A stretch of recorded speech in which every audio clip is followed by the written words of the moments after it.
Hello and welcome. You're watching To The Point. In a little while from now, and perhaps in just 10 minutes and not much more, Mrs. Sushma Swaraj will begin her address to the United Nations General Assembly. This is a much-awaited speech because it's widely expected that she will respond in strong terms to Nawaz Sharif's speech of last week. So in the next few minutes, as we await her speech, the key questions I want to ask are, what is she likely to say? And perhaps even more importantly, is a hard response to Nawaz Sharif the best strategy? My guests are India's former Foreign Secretary Kanhaiya Sibal, former media advisor to Dr. Manmohan Singh Sanjay Baru, the Strategic Affairs Editor of the Indian Express Praveen Swami, and the Strategic Affairs Editor of the Business Standard, Ajay Shukla. Sanjay Baru, we've got 5 or 6 minutes, I'm told, before Mrs. Swaraj speaks. She is listed as the third person for the day, and the second speaker, the Foreign Minister of Bahrain, is presently speaking. So let me use these 10 minutes that we have to actually ask a pretty radical question. When Mrs. Swaraj stands up, it will be India's second response and riposte to Nawaz Sharif. The first, as you remember, happened on that day itself. Are we playing Pakistan's game by constantly responding to Nawaz Sharif? Could we run the risk of internationalizing Kashmir? Because after all, when Nawaz spoke, the United Nations General Assembly chamber was virtually empty. No one other than India and Pakistan paid much heed to what he had to say. So having responded once, do we need to invest another 20 minutes at the level of our foreign minister to respond again? Could that not end up playing Nawaz and Pakistan's game of internationalizing Kashmir? Well, I don't worry about internationalizing Kashmir because I don't think anybody is interested in getting into Kashmir. But I certainly agree with you that the focus of the Indian Foreign Minister's address to the UNGA should not be Nawaz Sharif. The focus should be India's concerns about a large range of international issues. We are an aspiring power for the UN Security Council membership. Once a year, the foreign minister or the prime minister of the country addresses the UNGA, and there are a large number of issues that can and should be taken up. Certainly, there has to be some response. As you correctly said, there's already been a response to Nawaz Sharif by a junior diplomat. I think that was a very apt way of responding. And some of the substantial issues raised by Nawaz Sharif should be addressed in passing. But I don't think the focus of the foreign minister's speech should in fact be a response. I think the focus should be India's concerns about the larger issues of development globally, UN reform, climate change, terrorism globally. I mean, there are a large number of issues the UN system is grappling with.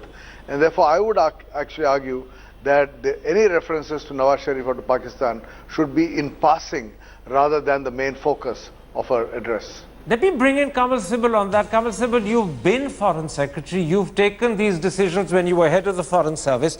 When Mrs. Swaraj stands up, and I'm told it will happen sometime in the next 5 minutes, maybe 10, this will be India's second response to Nawaz Sharif. The first happened literally minutes after he finished. And the question I asked Sanjay Baru is, do we need to keep responding to Nawaz? Are we not playing Pakistan's game of internationalizing Kashmir each time we stand up and respond to him? And clearly, the India-Pakistan problem is one that bores the United Nations to tears. Nawaz spoke virtually to an empty house. If Mrs. Swaraj tries to repeat another response, she might end up doing the same. And Sanjay says that clearly, responding to Nawaz must not be the focus. She should do it in passing and move on to other issues of greater substance. As a former Foreign Secretary, do you agree or do you disagree?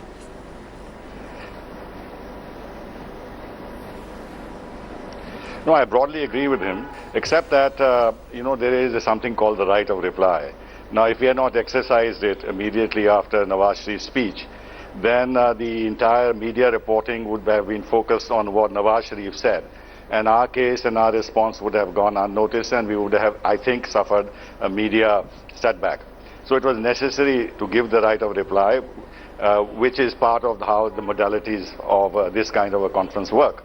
At the Foreign Affairs Minister level, there are two things. One is that Prime Minister Modi himself, in his speech in Kerala, clearly outlined the scope of the Indian reaction. And I don't think the Foreign Minister can say anything different or outside this framework. And therefore, to that extent, her speech becomes much less important for the Indian audience in terms of what she has to say in response to Nawaz Sharif. And therefore, I'm sure she is going to have a much broader sweep in her speech, which should be the case, and deal with various issues in front of the international community. But she has to address the issue of terrorism, and on some salient points which Nawaz Sharif made, she has to respond at her level. Because in the right of reply, it was a very aggressive response. Very aggressive response. But at her level, it has to be more modulated, more balanced, and much more acceptable in terms of language and quality. I'll come, Ajay Shukla, to questions to do with the content and the specific points that Mrs. Swaraj may or may not make in a moment's time. But first, let me point this out to you. There's no doubt enormous interest, as every single television channel has shown today in the run-up to Mrs. Swaraj's speech. We're all watching it as if it was some sort of gladiatorial match that's going to happen on our screens. And I imagine there will be perhaps something like similar interest in Pakistan. But what about at the UN itself? I mean, how does the UN General Assembly respond to this aggressive ding-dong that goes on every year between India and Pakistan? When Nawaz spoke, it was pretty close to an empty chamber that he addressed. Might Mrs. Swaraj find the same thing? And might she find that if she goes into the India-Pakistan problem in great depth and detail, she might empty the chamber further?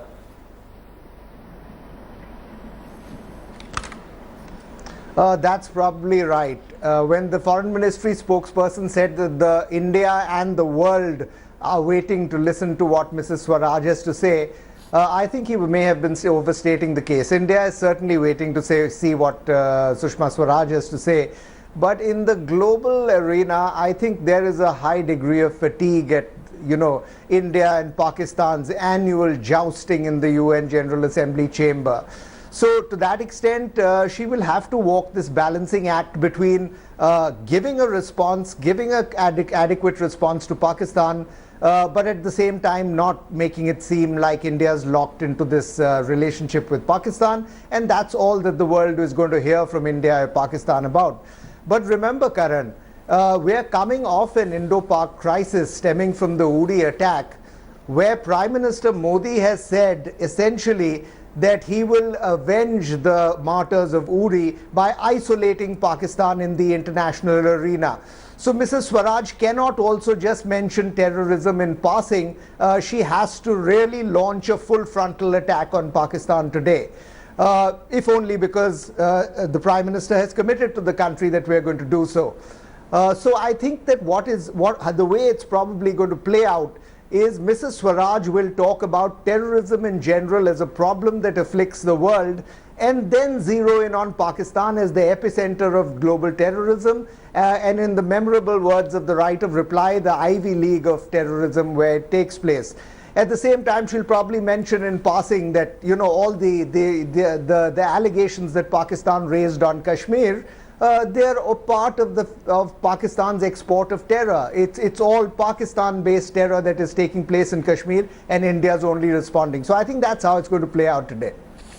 Sanjay Baru, one of the things I noticed about Nawaz Sharif's speech last week is that he spent most of his time when he was addressing the Kashmir issue talking about the unrest in the valley that's gone on for pretty close to 80 days. And he had some stinging things to say. But he said not a word about Uri. Might Mrs. Swaraj do the opposite, concentrate on terror, Uri, Pakistan's involvement, but not respond to what Nawaz Sharif said about the trouble in the valley that's lasted for nearly 80 days? Karan, when the Prime Minister of Pakistan stands in the UN General Assembly, he can only think about India. He's obsessed about India. The world around him is really defined by India's rise. While when the Foreign Minister of India stands in the UN General Assembly, there are several issues. Terrorism is certainly one of them, and the problem from Pakistan is certainly one of them. But it's not the only issue for the Foreign Minister of India to be addressing to the UN General Assembly. Remember, we seek to be members of the UN Security Council. We have to have views about international security. We have to have views about what's happening in the Middle East, about South China Sea, about climate change, about world nuclear proliferation. There are a large number of issues that the Indian Foreign Minister should be talking about.